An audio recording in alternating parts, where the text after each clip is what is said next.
further ado, we're going to do session 3 now, which is filling the gaps and preparing for your NIST 800-171 and CMMC audits. This is really going to talk to more of the how. And so I'm going to introduce you to our moderator again, Ed Bassett, CISO of Neosystems. Ed? Hi, thanks, Elizabeth. Yeah, definitely going to get into the how in this section. In terms of CMMC rollout, a lot of the concern we hear is about, are there enough assessors? Can we meet the timeline?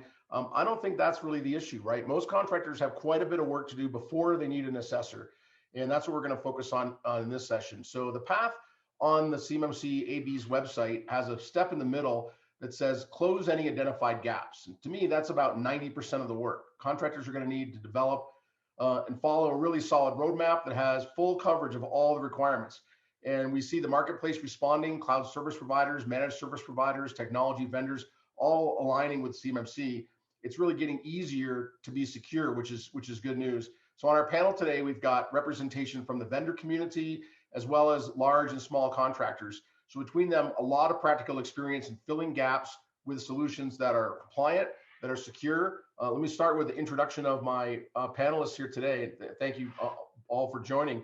First, Mike Baker, welcome to the screen. Mike is CISO of General Dynamics Information Technology. Mike is an accomplished cybersecurity executive who's passionate about building high-performing teams and transforming the way that cyber risk is managed within the business.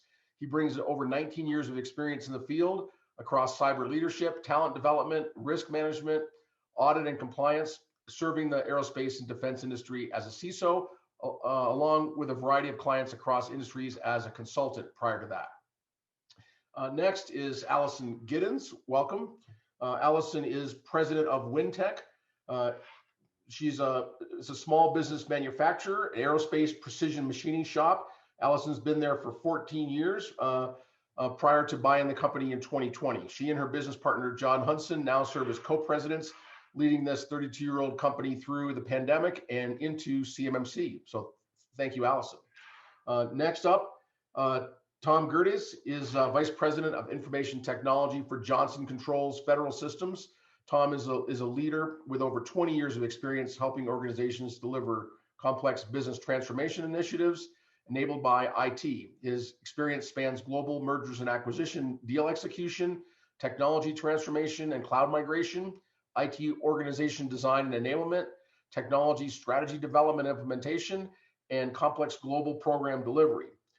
Tom has worked internationally in the aerospace and defense, automotive, consumer products, government services, industrial manufacturing, and life sciences industries. And he has extensive experience operating in regulated environments. In his current role, Tom is leading IT, cybersecurity, and compliance for Johnson Controls Federal Systems. And next is Richard Wakeman. He's Senior Director of Aerospace and Defense for Microsoft Azure. Richard is the Senior Director of Aerospace and Defense for Azure Global at Microsoft. He specializes in the defense industrial base, adopting cloud services from Microsoft. He engages with Microsoft partners and customers end-to-end, from engineering to driving adoption of Azure Government, Microsoft 365 GCC High and DoD, Dynamics 365 GCC High for solutions within the Microsoft US Sovereign Cloud. Richard's been with Microsoft since 2007 as a developer, identity and messaging expert at the dawn of Microsoft Online Services. Shortly after joining, he was engaged by the Exchange Product Group to lead cloud deployments worldwide for Live at EDU as part of the Exchange Labs program. He led the charge for integration of MCS and Premier services with cloud offerings, becoming senior architect for the Microsoft Enterprise Services Business Productivity Global Domain Management Solution Architecture Office. Richard, that's a long title. Okay, so welcome to the four of you. Should be an exciting panel. As I say, we've got coverage from the vendor side from Microsoft, as well as large and small contractors, all of whom are doing this in a very boots on the ground sort of way. So I've got just 4 questions I think are going to generate a lot of conversation. A couple of audience questions that we heard in the last session that I want to bring forward pertaining to Microsoft. And I'll ask the audience, if you've got some questions, put them in the Q&A, upvote those questions, and we'll get them into the session here today. So we'll start with CMMC coverage. What does it entail? It requires full coverage of all requirements, no open POAM items. That's a change in path from how people have dealt with 171. We've seen sort of the age of the never-ending POAM, and CMMC looks to end that. How does that change the game as we approach the process of filling the gaps? And specifically, what's your advice for those tough nuts, those things that have been on the POAM for a long time, where no obvious solution has presented itself in the past and likely not today?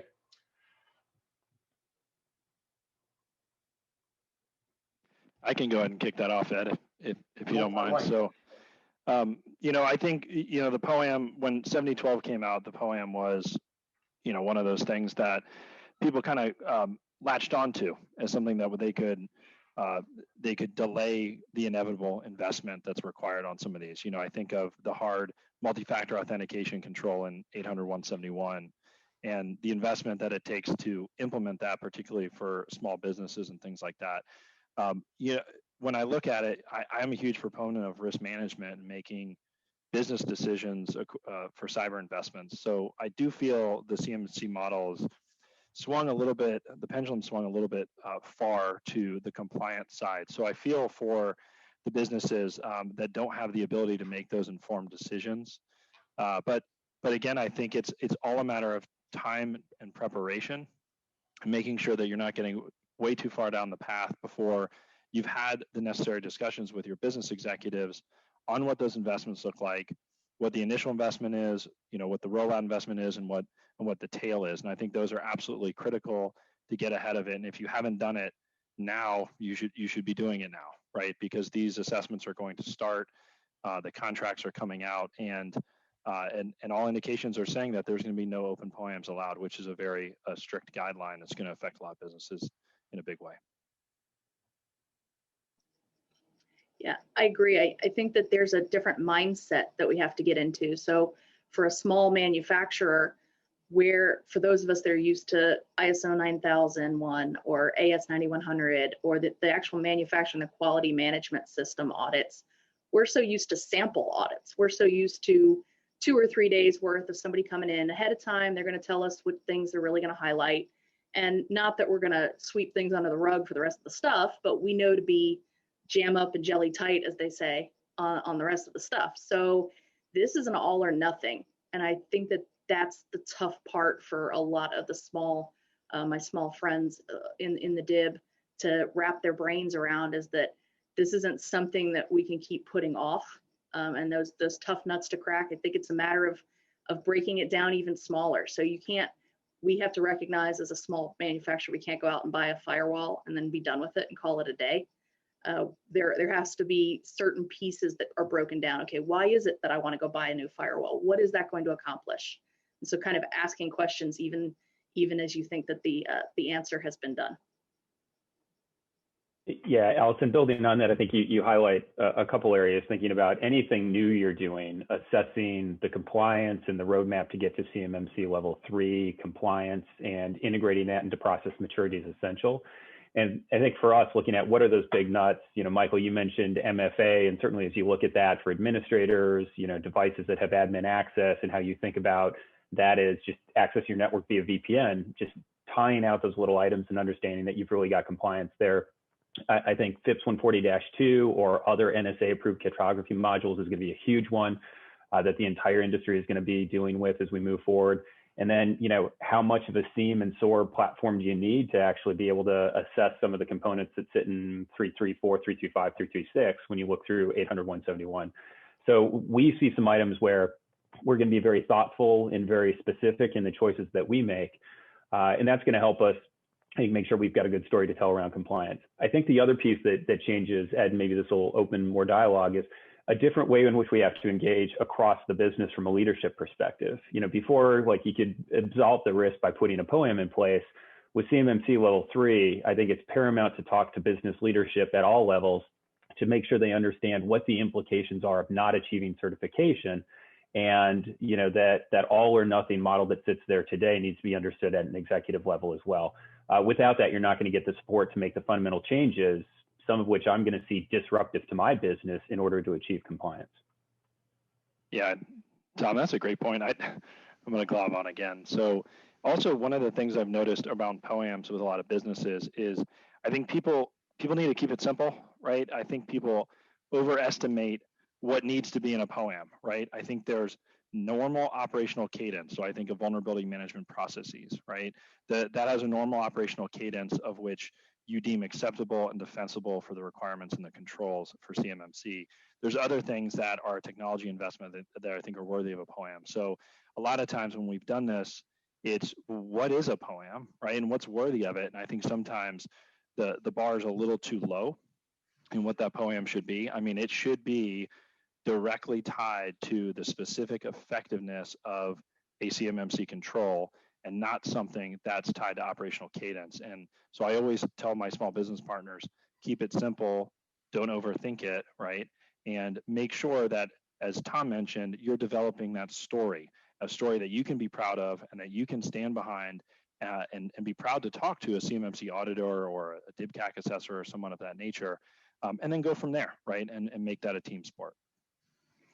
Okay, you make a great point, Mike, in terms of, I've talked to dozens of companies, large and small, in terms of looking at, going from, a point in time where they know that they have a quite insurmountable POAM and needing to really look at how they whittle that down in terms of, picking from a perspective of level of effort, being able to look at the high impact items that they can be able to approach and get guidance in terms of how to close that POAM down in such a manner that they can reach that objective of showing the intent for each of the controls that you would have for CMMC.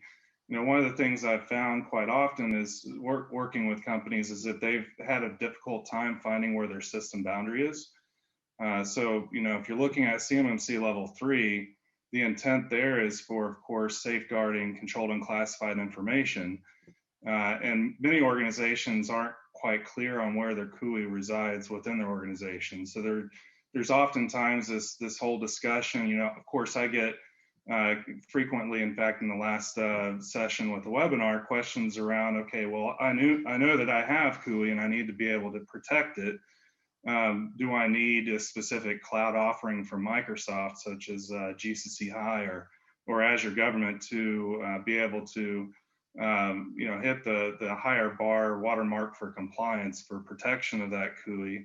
At the end of the day, though, understanding for many organizations, they need to understand where their CUI is, because there's this big question that comes up of, do I go and set up a data enclave where I'll isolate, for example, my ITAR data, my export control data, into a very specific location? Or for many, there's of course the whole productivity element where if you're exchanging information with your, with your subcontractor or with your prime contractor, even the U.S. Department of Defense, that you may have a scoped boundary that encompasses even your email and document sharing, as well as applications that you run in your enterprise. So, if you're able to scope the boundary effectively and then be able to move your business, the parts of your business there effectively, and then the question becomes oftentimes, if you're going to try and look at how to isolate, that part of your business that works with the Department of Defense with A&D, then you can be able to define what that system boundary is. But if you can't, then oftentimes we find customers or entire entities that need to lift and shift and have that boundary around their entire company. Very good. I want to work in a couple of audience questions here. First one is, what happens for a CMMC control that is not applicable to a customer system or network? Is it okay to have some controls marked as NA? So we know we can't have POAMs where we haven't implemented the control, but can the reason for that be NA and still pass? Anybody want to tackle that one?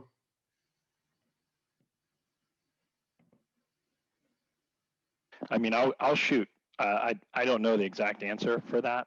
I do think there's an opportunity for it to be NA, but again, getting back to it, what's the process behind it? What's the process maturity? You have to have a really good story of why it would be NA for your particular business or company. Again, I can't think of an example offhand right now where something would be NA in the CMMC model. I'll give that up to my other panelists, but I would just say, again, be very confident in that story, document it, and be able to stand behind it. I think that's going to be the anomaly rather than the norm, though. Might be able to provide some insight on something that might be not applicable, especially to the small manufacturer. We, for example, we don't deal in remote work. So we have very limited people on site, and we have manufacturing operations on site. We cannot remote to run a machine. So it's just not the way we're set up. So that might be something that we would classify as not applicable. But to Michael's point, we'd have to be very purposeful with exactly what do we mean by remote. I mean, if two people can remote in to access email or to access their desktop, then technically you're remote. So you kind of have to answer that not applicable with kid gloves. I think the not applicable question really comes into effect with the data rather than the technologies. So when I think about, I've had a lot of conversations with our business partners around, this doesn't apply to me because I don't have CUI. Oh, okay, well, you have FCI, so that's level 1. You know, where does that go? And so I think from a applicability perspective, if you phrase it, certainly as Alison did with the technologies, but you phrase it with the data and where the data is, I think that's going to really get you to a non-applicable state for portions of your network or operations. Yeah, the example I've heard is people who want to be level 3, but are not processing CUI. So they're not required to be level 3, but level 3 has a lot of requirement statements that mention the word CUI in them.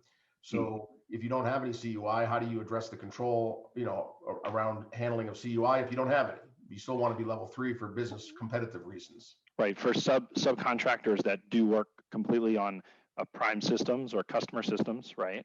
You know, there's some, I think there's some examples there in which you can get creative with the boundary, but that boundary has to be dictated by data.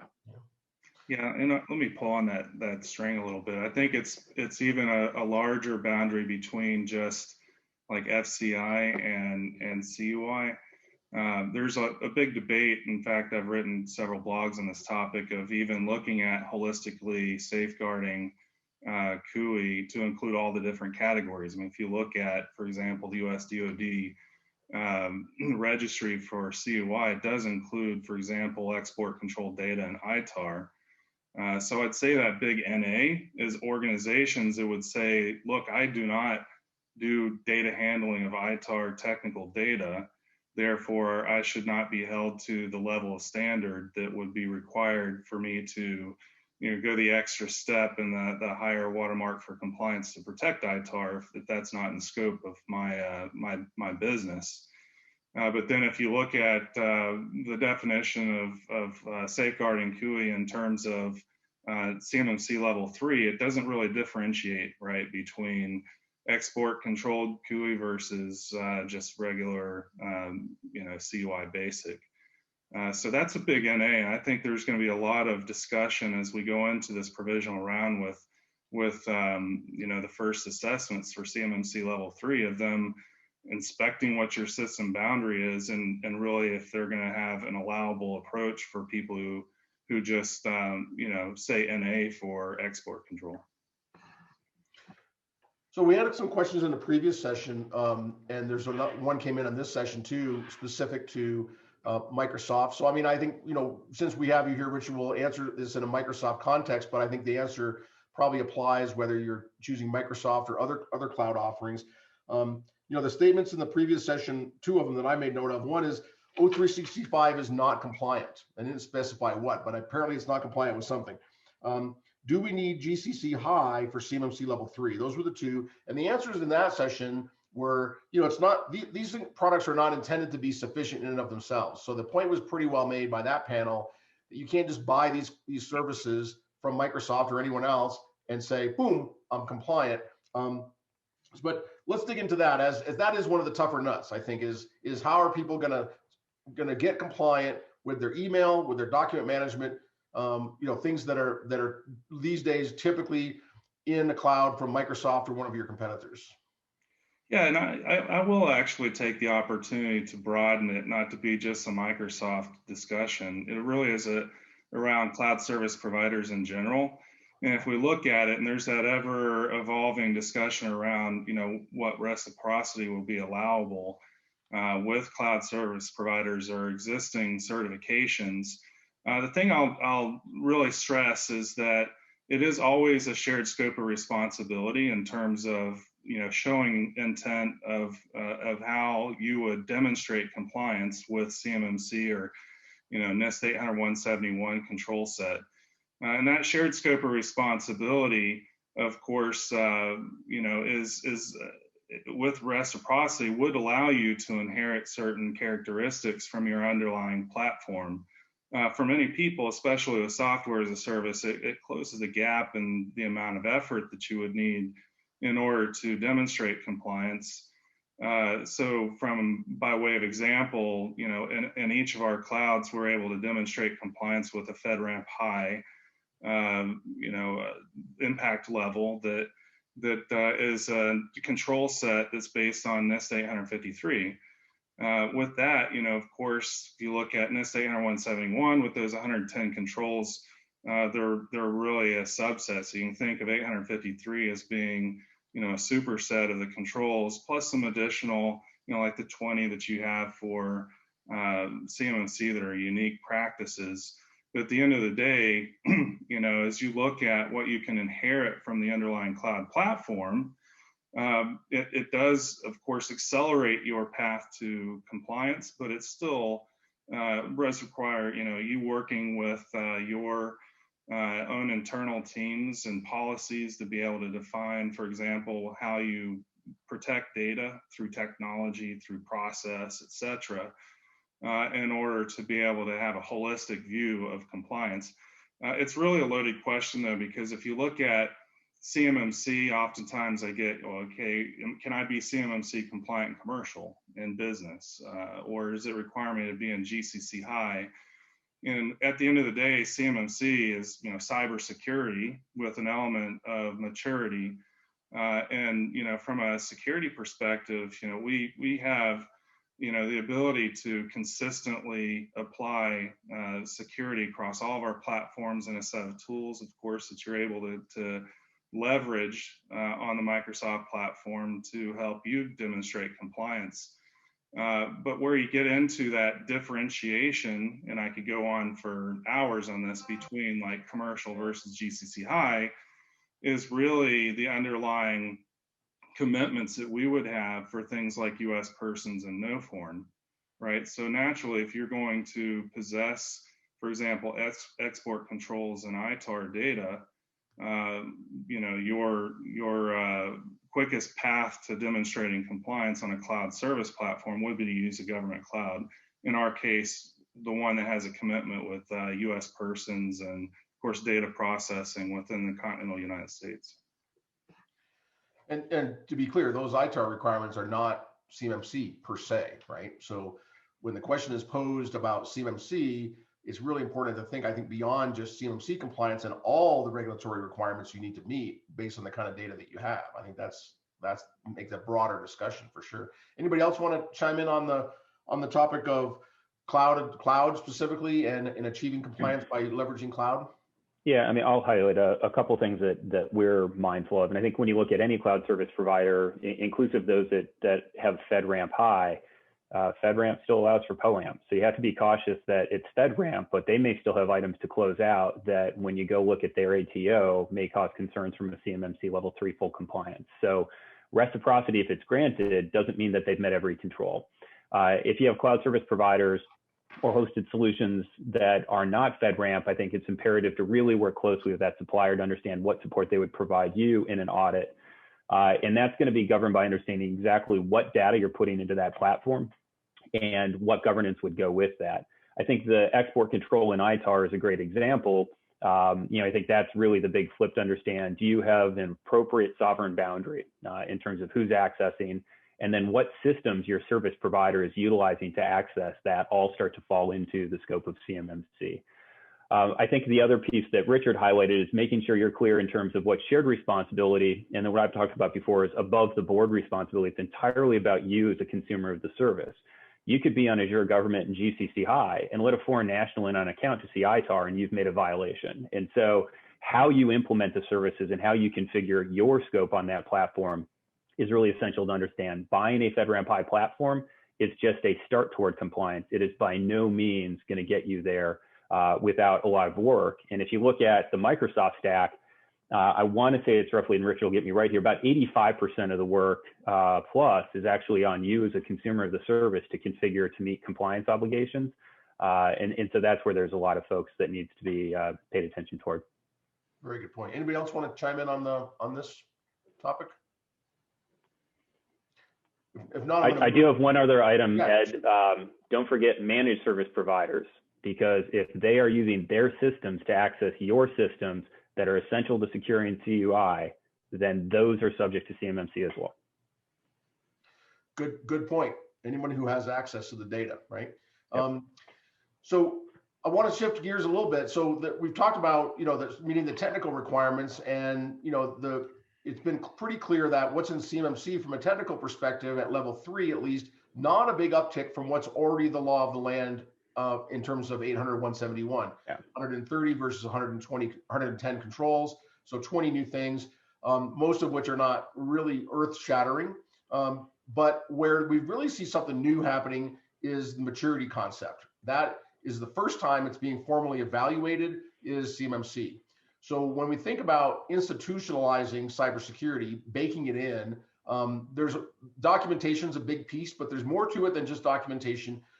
What's the best approach for companies to take, especially those companies that are starting out with relatively mature IT processes that might be working fine for their business, but they're not going to get past a CMMC audit? Alison, you want to start? Sure. So I think for the smaller or small to medium size businesses that really maybe they have an SSP, maybe they've uploaded their SPRS, maybe they've got kind of the bare bones stuff going. It's a matter of having to figure out how to be efficient or remain efficient in what you're doing and still comply with what needs to happen. So there's, I think, this notion in small business, or at least in my circle, that we're nimble and we're flexible, and when stuff happens, we can turn on a dime. We don't need to go to 5 different managers to get approval for things. But that's good and bad, because that means you've got very few people that are really looking at the overall process. And I think that there's a whole different mindset that has to happen. I almost hate that word because I think it's overused at this point, but there really gets to be this point where we're having to figure out, we should not recreate the wheel just to recreate the wheel, because this is what compliance says we have to do now. We have to figure out how to take the baby steps to be compliant. And I think in the grand scope of things, the fact that it's not like we have to be certified to this tomorrow. You don't have an assessor coming in tomorrow. There's time to get mature and time to show intent. Use some of that low-hanging fruit and make some small wins here and there. I think that's what's important for the small guys to remember. Kind of want to jump on that too, Allison. I think what is important to me, when I think of compliance, I actually hate the word compliance. I was an auditor for 14 years when I did a ton of compliance audits. And the word that comes to me that you just said is a lasting commitment to this goal, right? Across all levels of the organization. Doesn't just sit in cyber, doesn't just sit in IT, up and down all the way to the boardroom or what have you. Because what I've seen is, you prepare for an audit, or a company will prepare for an audit, they'll pass it, and then it'll wax and wane. And that defeats the whole purpose of this. I know there's RFPs out there for continuous monitoring and stuff like that, but I think that's the nature of what people want to do, particularly with something that doesn't have POAMs, is make the investment, put massive effort into it, pass the audit, and then, then the next 2 or 3 years kind of go like this. And, that's what I look for in our small business partners is how committed are you to this from a lasting and effective process perspective. And I think that's, kind of touches on what you said there, Allison. Richard, you want to chime in on this? Yeah, absolutely. A big part of let's focus in on like the maturity aspect of it. And, one of the things that we have with the CMMC Acceleration program is looking at, how can we really help raise the bar for our customers, not only to accelerate or, be the easy button to achieve, thinking of compliance as being more the check boxes, but looking more at the maturity aspect of it. And, if you look at that, it's the efficacy of process and the automation of practices, and of course, applying continuous monitoring, et cetera. You'll hear a lot of buzzwords now, especially if you listen to the Department of Defense, and a lot of the webinars coming there is really a focus on like zero trust architectures with automation, the ability to do things like infrastructure as a code and compliance as code, and leveraging DevSecOps tools, etc. So you'll see a tremendous amount of investments that we've been making here at Microsoft to really take and embrace that in the context of the cybersecurity maturity model certification. So by way of example, having a set of zero trust architecture blueprints that you can apply to an Azure subscription that would take, yes, there's approximately 85% of the controls or practices that are full customer responsibility, but if you configure your environment in such a manner that that meet these industry definitions of, for example, zero trust, that we're able to apply that, leveraging, of course, Microsoft technologies, and to automate it, and then have, of course, documentation paired with it. So as we're looking at that maturity, it's being able to embrace the cloud platform and all the capabilities that you can inherit from the underlying service provider.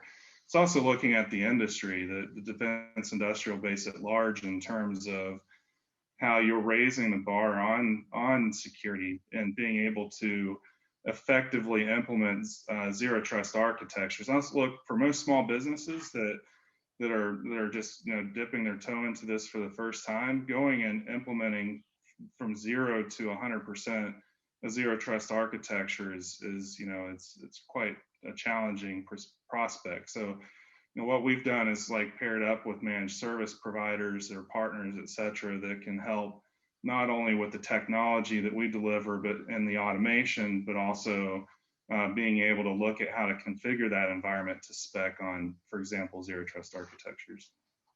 Very good. Tom? Yeah, a couple things. I think starting out, a willingness to look at how your teams operate today, and that you may need to change some of your structures and operational cadences in order to drive a culture of continuous compliance. And I think those are some safeguards, as Michael said, against the pass the audit, stop doing work for 3 years, and then like get ready and say, oh crap, I've got to prepare for this again.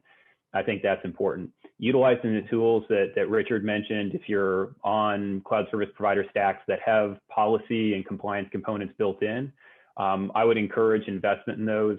We utilize policies in Azure to make sure that we build, with the right standards, with the right guidelines. And if somebody tries to launch a workload, it's not going to build successfully, it's going to fail.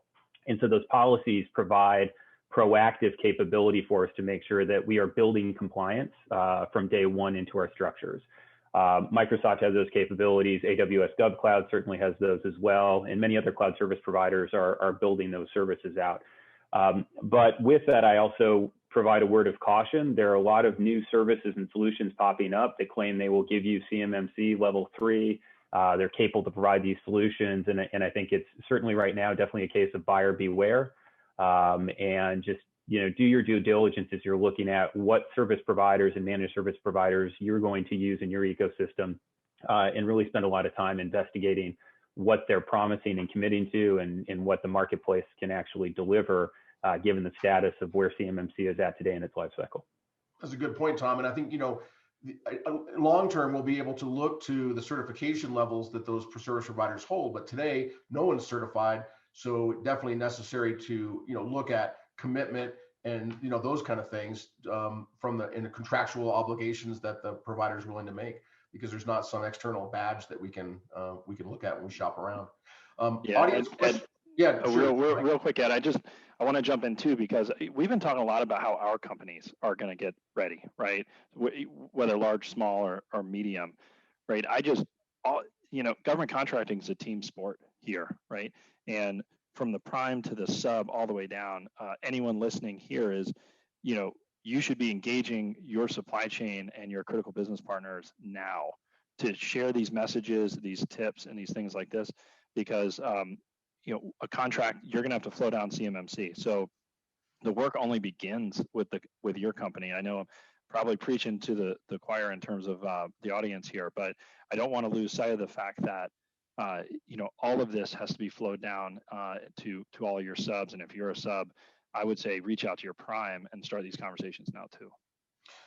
Thanks. Audience question related to the maturity aspect is, this is the question. I've heard that CMMC assessment artifacts may require 3 to 6 months of history, i.e. event log history, to prove implementation and maturity. Is there any truth behind this?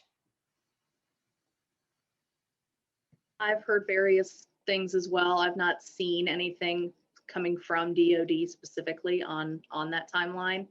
The way I look at it is the likelihood of the general company being certified, if it's not going to happen in the next year. I mean, chances, unless you're with the 15 Pathfinder pilots, whatever you call them, but if that's the timeline we're all looking at, like a year at best, okay, well then start now and you'll be fine. That's kind of in my head. I was hung up a lot on the maturity timeline for a while too, but the way things are looking, if you start now, you'll be fine. Yeah, and I haven't heard anything that I would say is definitive, but so the murmuring out there from individuals that have gone through some of the initial training from an audit perspective is that there's going to be some expected track record or history. If you've baselined every system and all your policies were published the day before the auditor got there, that's not a sign or a signal of maturity. So I think being mindful that there is a learning curve and a growth process we're going to go through as the defense industrial base achieves full compliance. So I think it's in company self-interest to be able to start building evidences now and start putting that in place. So maybe you don't have 3 to 6 months of maturity everywhere, but you certainly need to have it in many places. Is sort of the vibe that I'm getting right now in terms of what it's going to come as we see this move forward. That's good. Let me move to the next topic. So there's been a lot of motion in the marketplace, right? So CMMC was published a year ago. In fact, today's the 1-year anniversary I mentioned on the previous session. This is the 1-year anniversary of our first event, CMMC summit of this nature. And, so we've all had a year to think about it. We've seen a lot of innovation in the marketplace. What are your observations on that? What innovations have you seen? What innovations do you see in the future? Or what innovations do you think we need from the vendors, the service providers, et cetera? Tom, you're on the screen. We'll start with you. Sure. I've seen a lot more cross-platform and sort of cross-SaaS solution integration to try to look at compliance. You can see it on the AWS side. You certainly see it in Microsoft in terms of connectors to try to get you to a more centralized view of how you sit from a compliance posture perspective. I think we're going to see that trend continue in terms of ways to utilize Graph API, REST API, and other technologies to start to grab that information. I think I expect to see more tools around capturing baseline configuration. There are some capabilities to extract JSON and other stuff that give you a solid baseline that you can use that's going to simplify a lot of that workload. The capabilities are there. It's just getting service providers to focus that from how do we help you with the process maturity now that you're in our ecosystem. So I think those are components that are important. And I haven't seen anything fully mature yet, but I know solution providers working on, hey, we are going to have a preset configuration on something like Microsoft GCC High, where here's an enclave that you can step into and it's fully baked and ready to go. And we will provide it to you as a managed service. So it's the easy button for suppliers. And I think large primes are also pursuing the very same objective to say, hey, we're going to give a platform for our smaller but critical supply chain partners to be able to join our enclave to do critical work. And through that, heavily limit the amount of controlled and classified information that they push outside of their own 4 walls. I like the easy button. Richard, do you want to chime in on some of the changes Microsoft's making innovation-wise? Yeah, absolutely. I would just take that, and extend it to, a lot of the work that we've been doing, for example, on the Cmmc Acceleration program has that goal in sight of having, a fully configured environment that would meet and show, the ability to demonstrate compliance with CMMC level 3 in particular. Of course, we'll go up to a level 5 over the course of time, but it's embracing all the capabilities of our platform. The biggest innovations that we've seen, and this is across the industry, but in Microsoft in particular, the billions of dollars we've been investing in security capabilities are cross-platform, right? So in a previous world, it may have been that we were really focused on the Windows platform and securing our own environment like Microsoft 365. If you look at the security suite of products that extend from, of course, Azure Active Directory and Microsoft Defender, Defender for Endpoint, Azure Defender, Azure Sentinel or SIEM and SOAR solution, and many other of the capabilities that we've introduced are all cross-platform and well integrated together. Of course, natively integrated into our cloud platform, but also into other cloud service providers like AWS and Google, and even to other platforms. So by way of example, if you go and look at our product placemat that shows how all of our products are able to help demonstrate and configure compliance controls for CMMC level 3, what you'll find is if you go and flip on our Microsoft Endpoint Protection, which includes like Intune, that it literally touches on over 35% of the practices. You may say, well, there's not that many endpoint practices, but if you look at it's the integration between everything, because Intune plays a major role not only in securing a device, whether it's iOS or Android or Windows 10, etc. It also plays a major role in things like, for example, conditional access controls. So if you're going to synchronize your email, right, it's not just good enough that you have multi-factor authentication to connect. You also need to be connecting from a trusted device, right? And that's where Intune plays a significant role. And of course, we do work with other partners out there in the marketplace as well for integration. Of course, if you get the full Microsoft 365 product suite, then you get those bundled together. But we really are looking at this from a cross-platform perspective. Very good. Alison? I think in terms of the technology differences, I don't know if you could call this technology, but I've been really inspired by a lot of the information sharing. So just in general, there's been some great stuff you can find all over the place, whether it's LinkedIn or Discord or whatnot, but it's the idea that people are sharing their brains, especially for free, essentially on these platforms. I think that's just leading to bigger and better stuff and allowing everybody to take part in this. I think it was Michael who said this is a team sport, and it's been very nice for the small business to know that we're not somewhere in a dark basement being left to whatever, but that's been helpful. Good. Mike? Yeah, no, I think the panelists nailed it. I want to reiterate what we said earlier. Beware of the snake oil that's being sold out in the market. Make sure you're staying informed and you're not falling into the trap of or a promise from a vendor who is, I would think, ahead of where they should be at this point in time. And then the other thing is, at least what we're committed to, as I'm sure the other companies are as well, is what are the tools that are coming out or already available to really get smarter about data, right? Again, the base of this is all about CUI. In a large environment like GDITs, right, tracking that throughout our network and where that goes and within our subcontractor community is extremely challenging, right? So one of the things that we're heavily invested in concert with, I would say, the growing maturity of tagging and labeling that CUI is what are the technologies, either from Microsoft or other niche providers, to be able to find that, tag it, and get us to a better position, right? To honestly say we know where it is, and we know where it's going, and we know how we're protecting it in accordance with the CMMC model. And that's something that we're at GDIT we're working on really heavily in the last couple of years. Good. We've got time just for about 5 minutes left. So I'm going to work in a couple of audience questions. This one says, there's a lot of time between now and 2025. Should we anticipate additional interim measures similar to the recent DFARS interim rule? Anybody have any thoughts on that?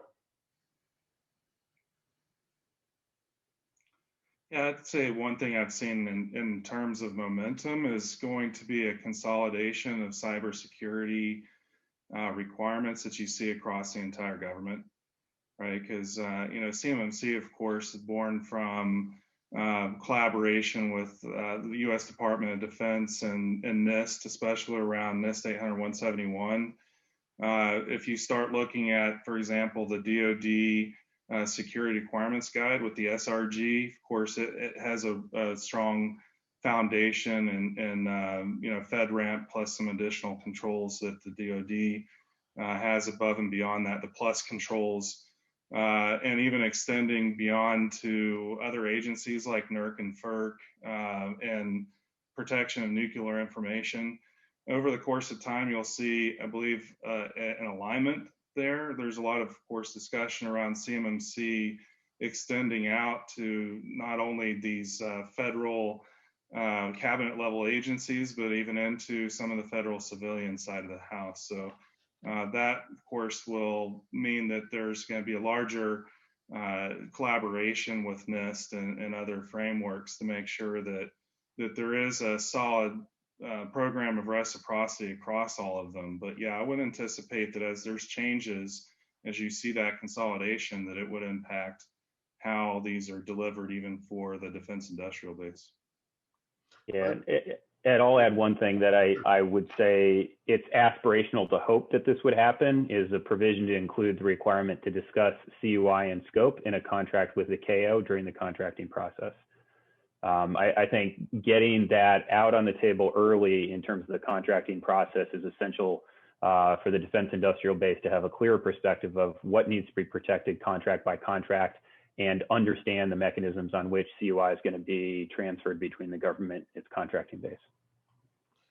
One thing I'll mention, kind of stepping in as moderator here, pretending to be a panelist for a minute, is I think, with solar winds, I think we're going to see a lot of emphasis on supply chain risk management in general. So things about software development that are really not addressed by CMMC, things about foreign influence, which are, have been addressed by some other regulatory things, but will probably get tightened up. But I would think, I guess the short answer to the question is, as I see it, is yes, we should expect more. I think we're going to see more regulation. I think we're going to see more focus because our adversaries, quite frankly, are very determined and going after us in many different ways.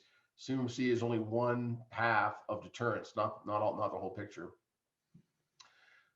Anybody else have anything they want to toss in on that? I may work on one more question with the last couple minutes we have left. This question was about, I scrolled it up my screen, was about responsibility. It was actually directed at Microsoft, but I'm going to generalize it and say, what is the responsibility of service providers, cloud providers during a breach? So we think about, vetting them up front, making sure they're supplying certain things. But if something goes south and we need the cooperation of those folks, what are some quick thoughts? Again, we only have about 2 minutes left. So some quick thoughts on responsibility of those service providers and cloud providers during breach. I'll say read your contracts. I was going to say the same thing. Yeah, read your contracts because it can be quite limited in what they're obligated to support. And I'll Richard talk to the difference between commercial and GCC versus GCC high in terms of flow down for 7012. Yeah, and that is pretty black and white. There's a lot of debate over can you protect or safeguard controlled and classified information in a commercial cloud? I mean, if you start pulling on that thread, there's a will, there's a way, especially with changes in the ITAR with Department of State, DDTC coming out with an encryption carve out. So there's a debatable element to it, but when you come into especially DFAR 7012 and subparagraph C through G, that's where you really do separate your options because it becomes something of a moot point if your underlying cloud service provider does not have an obligation for C through G in the cyber incident reporting for your organization, then it's going to put the onus on you to prove to your auditor that you actually can meet those requirements for cyber incident reporting. So we do offer that, of course, in our government clouds. We do not offer that in commercial, though. So it's something to take into consideration. Yeah, just to glob on what Tom was saying, right? Read the contract, don't assume anything, have the conversation, and update your third-party risk evaluation processes to ask that question every time, not just with the big guys, but all the vendors that you're using that could potentially touch FCI or CUI.